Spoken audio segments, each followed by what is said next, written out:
панафипай пирогын жасаймыз. Онға разрехетелді араластырып қойдым. Осылай майды салып дайындап қойдым. Құмшекерге де жұмыртқаны салып дайындап қойдым. Ең алдымен ұн мен майды саусағымыздың ұшымен осылай мыжғылап, асықпай осындай крошка жасаймыз. Міне осыны саусағымызбен мыжғылап, қатты мыжғыласақ болмайды. Саусағымыздың ұшымен мыжғылап крошка жасау керек. Ұнның ортасын шұңғыл етіп, жұмыртқаны салып, тағы да саусақтың ұшымен жай ғана асықпай қамыр илейміз. Қатты бірден мыжғылауға болмайды, және артық ұн қосуға болмайды. Болмаса қамыр қатты болып піседі. Міне артық ұн қоспай осылай илеп алдым. Қолымызда қамырды түсіріп, осылай жақсылап илеп қойдым. Уақыт болса, жарты сағатқа холодильникке салып алуға болады. Формаға салған кезде, жайған кезде қолдарыңызға жабыспайды. Мен сразу формаға салдым. Жабысқан кезде қолымды ұнға батырып отырдым. Кішкене ұн сеуіп отырдым. Міне шеттерін осылай жоғары қарай шығарамыз. Бортик жасаймыз. Ортасын тегістеп аламыз.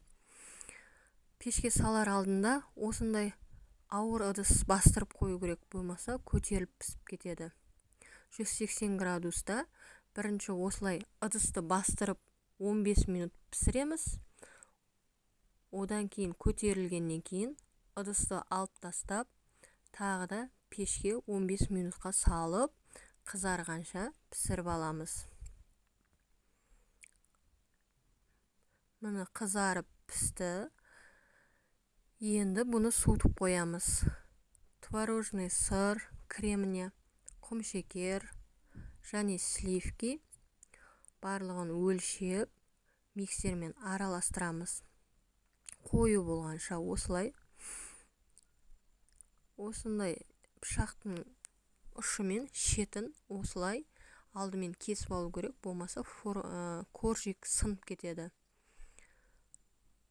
3 қасық варенканы салып, осылай жайып, бананды турап, менде 2 банан жақсы болады. 1 банан аз болып қалады. Кремді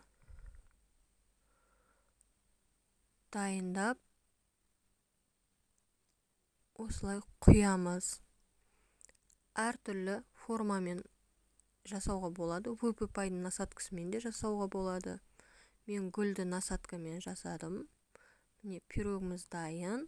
Бір түн холодильникте тұрса, дәмі өте керемет болады. Жасап көріңіздер. Барлық адамға ұнайтын ең тәмді пирог.